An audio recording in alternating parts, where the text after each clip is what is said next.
This is your astrological horoscope for Cancer 2022. January through March. This astrology forecast is for those who have their sun in Cancer or Cancer Ascendant, also known as your rising sign. In January, a stellium forms with Venus, Pluto, and Mercury in cardinal Earth Capricorn in your 7th house of marriage and partnership. This stellium in Capricorn is taking place in the wisdom decanate in the keyword idealism. Idealism pertains to the cultivation of higher emotions and the possible ability to communicate with the dead. It also pertains to the acknowledgement of the love wisdom being poured down on you from the spirit world, from angels, guides, and loved ones who have crossed over. Being able to access the inner planes of existence is where you can draw inspiration and ideas. But more than that, idealism is about using the power of your imagination to grasp the ideal and through labor manifest what you want. Pluto has been in Capricorn in your 7th house since 2008. His energy has been working on your marriage, partnership, or business partnerships during this span of time. The 7th house opposes your ascendant and 1st house of self. Your ascendant or rising sign is said to represent much of your personality. However, it also represents your life mission. Depending on the degree your rising sign is in, would designate the keyword that expresses the intention of your life mission. For right now, we'll use the last 10 degrees of Cancer since it directly opposes the stellium in the 7th house. The keyword or life experience for those with a Cancer sun or ascendant in 20 degrees to 29 degrees 59 minutes is research. Research represents being restless and somewhat discontented. Why? Because your curiosity leads you down rabbit holes of knowledge and into fields all too little known. You love spying out secrets of all kinds. You're probably a lover of Mother Nature and love diving into topics about the world and all contained in it. Cancer people gravitate towards home and family. Oftentimes, they like being alone, but also enjoy the company of people they care about, which are usually a few friends and their family. Cancer is a cardinal water sign, so we see they are very emotional and sometimes quite sensitive, even if they don't show their emotions to you in the moment. If you're a Cancer and you've been offended or your feelings have been hurt, you probably temporarily withdraw to your home, maybe even your bedroom, a safe place where you can be alone to cry or express your emotions alone. You probably stew for a bit and go through many scenarios in your head. Experiencing life through emotions is a primary trait of a Cancer. Many Cancers get caught up in repressing their emotions. I've heard many Cancers say expressing emotions isn't socially accepted. Men have told me they believe people will perceive them as weak if they were to cry. For Cancers, emotions are meant to be felt, expressed, and released. Otherwise, the repressed emotions can cause physical and mental issues such as anxiety, depression, and other illnesses. If you are a Cancer and don't feel like you can let out your emotions at home or otherwise, it is recommended to find a place or a therapist that gives you the time and space to release all these emotions trapped within you. Releasing stored emotions will greatly enhance your life. Going back to the opposition from your 7th house to your ascendant and 1st house of self, as I said before, Pluto has been in your 7th house a long time, bringing to the surface many issues you have with yourself in relation to partnerships. You're discovering things about yourself or your partner that you didn't know. Pluto is a long process of digging below the surface, dredging up the unknown, and then working to change the structure of your life. Pluto is quantum change, which represents working through deep-seated issues in order to come out the other side healed or in a better place than you were before. This transit may cause you to divorce from your partner or explore a deeper connection. If the deep connection is lost or the sexual connection is lost, you may find you must move on from the relationship. A business relationship will go through a similar experience of profound changes if the partnership isn't sound. Pluto's 7th house is about profound and significant changes brought about by hidden tensions within the relationship that must be released. With Pluto in this position, it is important to avoid power struggles with the person or persons you are connected with. Divorce, for example, can get ugly if a power struggle ensues over who gets the house, cars, the children, etc. Currently, Venus-Mercury is conjunct Pluto. You may find yourself attracted to that which you oppose. Be careful not to fall into another relationship or partnership exactly like the one you are getting out of.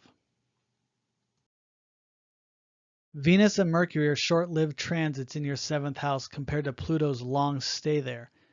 You may find during this 2 or 3 week period you want to hook up with someone or have a fling or an affair because of your mental and physical attraction and needs. You may also find yourself in therapy going over what is it about your partner that attracts or repulses you, as well as dive deeply into your mind's thinking process and what needs to change within you to find the relationship you truly yearn for. Venus, Pluto, Mercury form harmonious aspects to the north and south nodes, so this is a great time to go within yourself and explore the deep aspects of intimate or close relationships in connection to your past and future. Exploring your own habitual thought processes can lead you to understand why you chose or choose the partner or partners you have chosen in the past, and move your thinking and behaviors in a manner that allows you to choose a partner that aligns more with who you are and what you really want in a relationship. Neptune in your 9th house of legal issues, higher education, philosophy, and religion forms a sextile, harmonious aspect to your Venus, Pluto, Mercury stellium in the 7th house. The key word for Neptune in mutable water Pisces is vicissitudes. Vicissitudes referred to here represents recapitulating your life in ways that don't really make sense but benefit you, since Pisces trines your ascendant and sun. You may find that over the past several years you've taken an interest in higher education. Maybe you've gone back to college, or you've taken an interest in higher spiritual truths. Neptune is about dissolving boundaries, so you may find ego boundaries dissolving, which may bring a sense of freedom to you.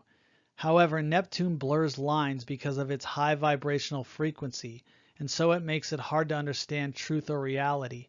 This transit may make it hard for you to perceive distinctions between truths and untruths, thus making you less confident and disoriented when it comes to your understanding of the universe and how things work. Neptune represents unity consciousness, and so with patience and letting go, you will find the answer to Neptune's dilemma in your life. Neptune teaches us that our individuality, when raised to a higher state of consciousness, opens us to the realization that we are all one. From your perspective on Earth in a dense vibrational frequency, your ego allows you to get clouded by Neptune's mysterious fog. Meditation is one way to absolve the fog and dive deeper into the truth that Neptune is. Since Neptune forms a sextile, a minor aspect to Pluto, you may find the boundaries dissolving in your intimate relationships, and you may find yourself completely recapitulated in a new direction. You may move away from your husband, wife, or partner, dissolve a marriage or business partnership. If things aren't hostile, there is a chance you stay friends. These transits are mostly about you, not them. They are teaching you to look within and explore deeper aspects and truths about yourself and the universe. April through June. Beginning in March, Jupiter moves into the orb of influence of Neptune, forming a conjunction. This will intensify or magnify Neptune's influence in your life that I just spoke about. Since Neptune is in Pisces and your sun or rising sign are Cancer, this is good news. Water signs form harmonious aspects to one another. During this time, you will feel the dissolving of ego boundaries more than ever. You may find yourself really attuned to diving into religion, philosophy, and spirituality.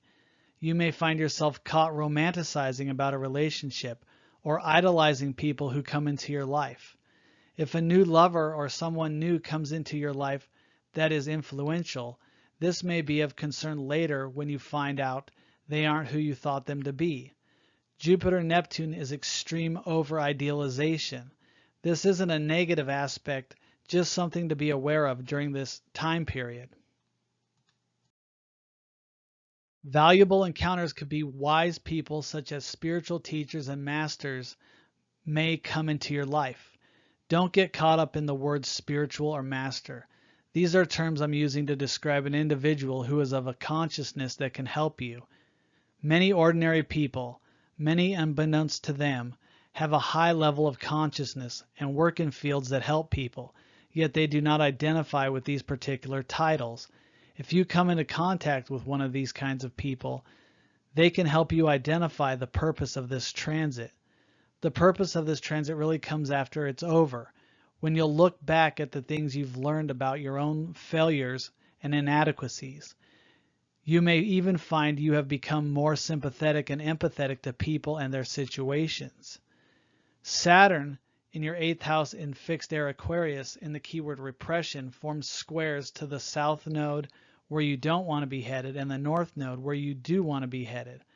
Your south node is in fixed water Scorpio, in the keyword attainment, refers to having intense emotions and vivid ideas.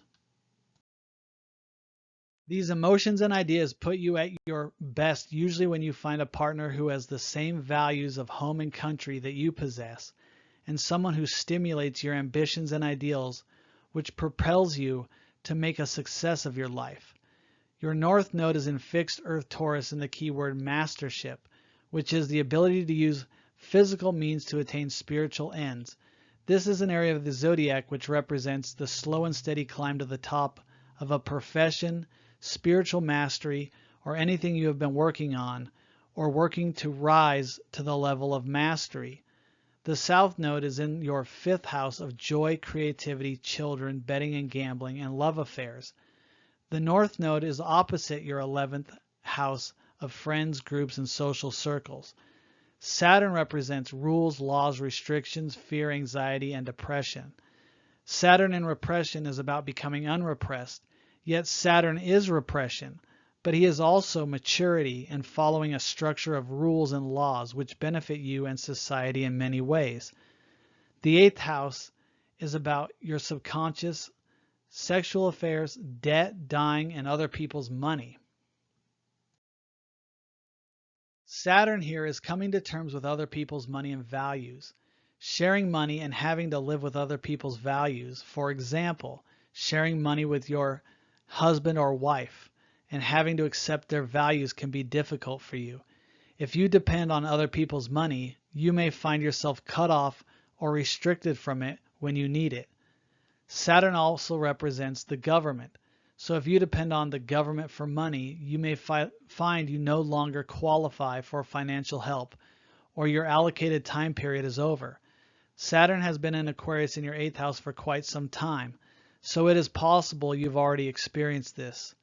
Since the 8th house is about death, you may find yourself concerned with death or psychologically concerned about your own death, especially towards the end of March and beginning of April when Mars joins Saturn. Saturn squaring the nodes represents not being able to make a decision. Rules, laws, restraints, and constraints may be causing you fear when making decisions. You may find yourself having anxiety or depression over things happening in your life, and so you teeter back and forth from past behavior to new behaviors. You'll look toward the future, but allow the past to pull or hold you back. Remember, the future is in mastership, which is a slow process to mastering your spiritual self. The past is in attainment, which has to do with the intense emotions and vivid ideas you have. If you're going through a rough time in a marriage or partnership, Saturn may be impacting your decisions based on the outcome of the relationship. There may be a deep psychological restructuring going on in your psyche as it relates to how you communicate to others and accept their values, opinions, and decisions. It may also be you dealing with the loss of your partner or partnership and having to work through those issues and tying up loose ends before you make a decision about moving forward into something new. July through September. In July, Uranus will form a conjunction with the north node of where you want to be headed in fixed Earth Taurus, with the keyword struggle. Uranus is the enlightened mind. Whenever Uranus is present, he is enlightening you. Now he is in your 11th house of friendships, social groups, and clubs. This is in the area of the collective, and archetypally Uranus' house. The keyword struggle refers to the combat between mental and physical forces where your attention is focused. This is an area of the zodiac where you mentally attack with great force, causing obstacles to crumble. Uranus is waking you up to what is happening either in your social networks or in the collective of humanity. This could be you waking up to the beliefs of people in your social network or what they have been doing. They will be supporting you in your decisions during this time. You may find the social groups you hang out with enlighten you to life situations through their own stories or understandings. They'll help you defeat whatever is blocking you or standing in your way. For Uranus is the planet of freedom, liberation, and independence, and will go to great lengths to achieve this. Over the last 2 years, Saturn in your 8th house has been blocking or restricting Uranus' inventiveness and taking away not only yours, but the collective's freedoms. Remember, Saturn is rules, laws, restrictions, and the government. So you may find yourself speaking to your friends in social circles about ways in which to free yourselves from the binds of the Saturnian laws and mandates. Whatever the case, your groups of friends and those you interact socially with are leading you at this time towards where you want to be headed in life. The middle of the month, the Sun and Mercury will be in cardinal water Cancer in your 1st house of self, in the keyword research. The Sun and Mercury will be forming a sextile to the North Node in Taurus in your 11th house, a trine to the South Node in Scorpio in your 5th house, and a trine to Neptune in Pisces in the 9th house. Neptune also forms a sextile to Uranus and the North Node. This is showing a lot of positivity. Trines are the best aspects possible. This transit is short-lived since the Sun and Mercury move very fast in comparison to the outer planets. However, take the good news and use it to your advantage. This is a time where you'll be researching things that apply to you specifically, things that will help you in some way. You may investigate religion, philosophy, or look into going back to school, usually college. You may learn more about technology, investments, and things like cryptocurrency. The depth of what you may be learning is fathomless during this time, but whatever you're researching, it will improve your life. You may find yourself looking into things about coping with your feelings and strategies that help you deal with your emotions. October through December. Towards the middle of October, the Sun, Venus will be in Libra in your 4th house of home and family, forming an air grand trine with Mars, Moon in Gemini in your 12th house, and Saturn in Aquarius in your 8th house. A grand trine is the best aspect possible because the planets form harmonious aspects to the same element, and in this case we are talking about the element of air. Air is invisible and doesn't attach to anything, not even an idea.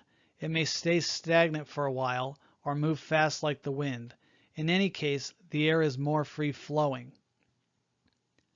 Sun-Venus in the keyword expiation, expressing in a way that questions your morality towards serving either the laws of man or those of God or a higher universal power. Mars, Moon are in Gemini in reason, which is enlightened thinking. It has to do with accomplishing great things through exercising your mind.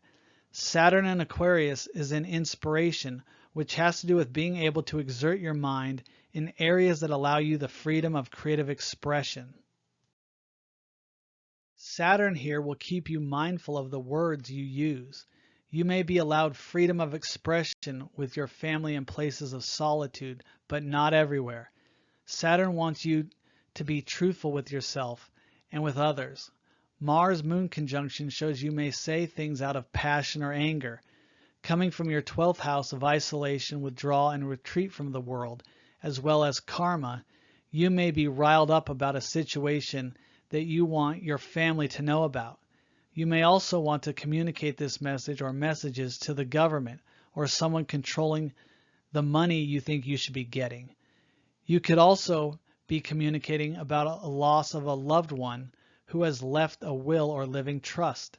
An attorney may be involved, and the will, trust, or estate involves your family. Although this aspect is good, Saturn is still in your 8th house, which could mean the person didn't leave you much or anything at all. During this time, Mars, Moon in the 12th house of spirituality form an inconjunction or crisis in action situation to Pluto in the 7th house of marriage and partnership. There may be a karmic lesson revealed to you at this time. The moon represents your soul, emotional nature, survival instincts, and habitual actions.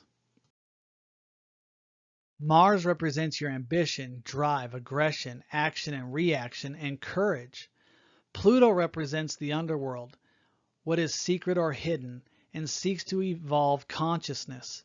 More often than not, Pluto is associated with painful experiences because through pain we learn and grow. Something in relation to a marriage or partnership may trigger emotional rage. This can be used during this time in a positive way because of the air grand trine aspecting the other planets. If you can contain yourself, use those people you trust to channel your feelings and emotions in positive ways, not destructive ways. Remember, Pluto is quantum change. He's taking you deeply through different experiences, challenging you so that you learn and grow. What is coming up for you during this challenging experience will be related to your past, since the Mars Moon will be in conjunct your South Node. The end of October to the middle of November will be the best aspects to end your year. Your 1st house of self and ascendant form a harmonious aspect to the Sun, Venus, and Mercury in Scorpio in your 5th house of joy, creativity, love affairs, and children. The last 10 days of Scorpio season will be your best 10 days.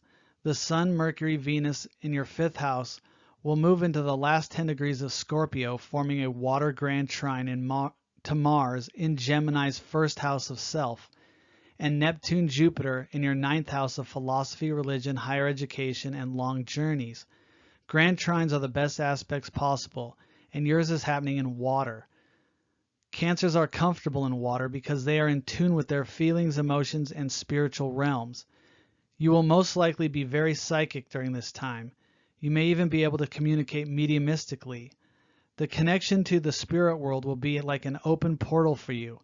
Yourself will be able to emotionally handle situations that arise. Your creativity and dreams may be very vivid and intense. Dreams you have in your sleep, as well as daydreams you often experience. You'll be wanting more out of religion and philosophy than you are getting. Neptune is the planet of spirituality. In the 9th house with Jupiter, you're going to want to expand your knowledge and understanding. This may include forming a spiritual practice, reading books that dive deeper than surface level type of texts. You may even move or journey to a place where you believe you'll get spiritual guidance, learn from someone wise, or go on a spiritual retreat. Even taking a medicinal plant to expand your knowledge and understanding of yourself in relationship to the universe and spiritual world could be something fun and exciting for you. Mars in Gemini in your 12th house of spirituality, karma, isolation, withdrawal, and retreat from the world. Gemini is about communicating and wanting to know and understand truth. The 12th house represents finding the truth through your mind. Mars is wanting to propel you into action, into discovering and finding the truth. This takes going within yourself. Mars forms a harmonious aspect to Saturn and Aquarius in your 8th house of your subconscious. Saturn is in the keyword inspiration, which refers to diligently working on an inner issue. Maybe you've lost a friend or loved one that has you questioning more than ever the afterlife. Saturn in this placement may bring you to a place of greater transformation that you have been going through. Saturn may be difficult in the 8th house because it relates to shared things such as money with a partner. However, Mars in harmony to Saturn shows you're trying to see the bigger picture.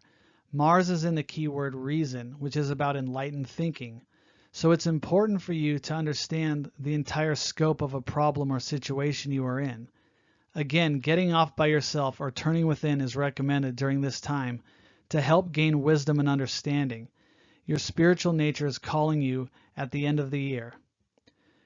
I think you'll find yourself excited about life during this time. Mars stays in a harmonious aspect to Saturn through the end of the year, so you'll be working on enlightening your mind to your deep-seated questions. Please subscribe to my channel and give a thumbs up if you like this video. To have a personal astrology reading with me, visit astrologywithjeffreybryan.com, or you can follow me on Instagram at astrologywithjeffreybryan or on Getter at Jeffrey Bryan. You can also subscribe to my blog at my website, astrologywithjeffreybryan.com, and also various types of meditations can also be found on my website. Thank you for watching, and I'll see you next time. Bye-bye, everyone.